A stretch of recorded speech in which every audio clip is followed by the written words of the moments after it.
प्रधानमंत्री किसान सम्मान निधि योजना के तहत किसानों को मोदी सरकार ने अभी तक 11 किस्तें जारी कर दी हैं। अगर आप इस योजना में जुड़े हुए किसान हैं तो आप सभी को 12वीं किस्त का इंतजार होगा।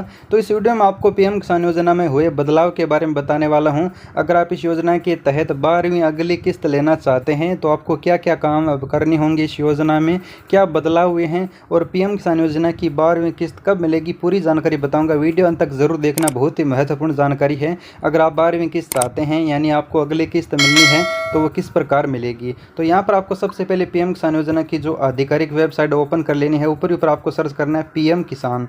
तो पीएम किसान आप जैसे सर्च करते हैं तो इस तरह का इंटरफेस आपके मोबाइल में खुल जाएगा। अब यहाँ पर आपको जो दिखा रखा है पीएम किसान gov.in, इसे आपको क्लिक करना है और आधिकारिक वेबसाइट आपके मोबाइल लैपटॉप में ओपन हो जाएगी। अब यहाँ पर आपको नीचे की तरफ आना है और सबसे पहले आपको अपना बेनिफिशियरी स्टेटस ओपन करना है। जैसा कि यहाँ पर जो ऑप्शन दिखा रहा है इस पर क्लिक करना है और क्लिक करने के बाद यहाँ पर आपको अपना रजिस्ट्रेशन नंबर और मोबाइल नंबर में से चूज़ करना है।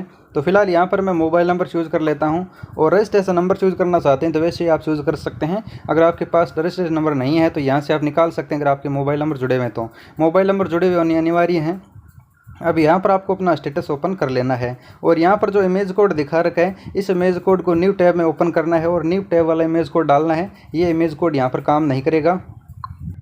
तो अभी यहाँ पर मैं इमेज कोड भी डाल चुका हूँ न्यू टैब वाला और अब यहाँ पर मैं इस गेट डाटा वाले ऑप्शन पर क्लिक कर लेता हूँ। जैसे मैं गेट डाटा वाले ऑप्शन पर क्लिक करता हूँ तो यहाँ पर मेरे जो बेनिफिशियरी स्टेटस है ओपन हो चुका है और यहाँ पर जो इमेज कोड दिखा रखे हैं वो मेरे बिल्कुल काम कर चुके हैं। अब यहाँ पर मुझे क्या करना है, मैं बैक कर लेता हूँ, ऊपर कर लेता हूँ और यहाँ पर स्टेटस में आपको चेक करना है अपनी डिटेल। अगर आपकी सभी डिटेल सही है तो आपको अगली किस्त का पैसा ज़रूर मिलेगा। तो यहाँ पर आपको सबसे पहले जो बड़ा बदलाव हुआ है वो आपको चेक करना है कि आपका पेमेंट मोड क्या है। अगर आपका पेमेंट मोड आधार है तभी आपको पैसा मिलेगा।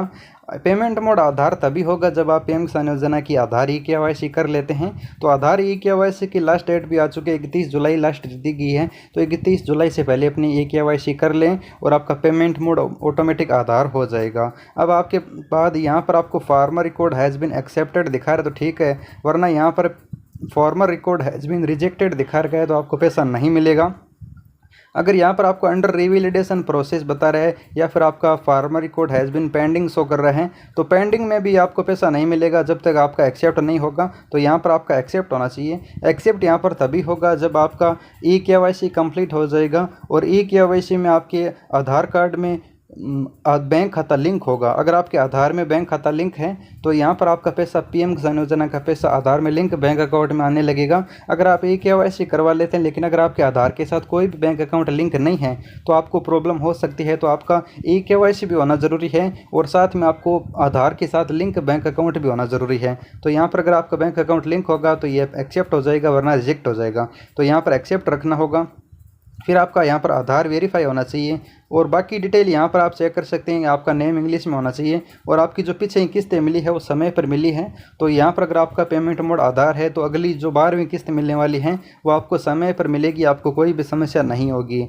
लेकिन आपके आधार में लिंक बैंक अकाउंट होना ज़रूरी है और ई-केवाईसी 31 जुलाई से पहले अनिवार्य है। अगर आप 31 जुलाई के बाद ई-केवाईसी की सोचते हैं तो आपको उस समय या तो मृत घोषित कर दिया जाएगा या फिर इस योजना में अयोग्य घोषित कर दिया जाएगा। सरकार ने नोटिस साफ साफ जारी कर दिया है। 31 जुलाई से पहले सरकार को ई-केवाईसी चाहिए होगी। ई-केवाईसी आप खुद कर सकते हैं या फिर सीएससी सेंटर की दुकान पर जाकर करवा सकते हैं, क्योंकि खुद करने में आधार कार्ड में मोबाइल नंबर लिंक है तो ओटीपी के माध्यम से कर सकते हैं या फिर आप दुकान पर जाकर सीएससी से करवाते हो तो यहाँ पर आप फिंगर लगाकर भी करवा सकते हैं।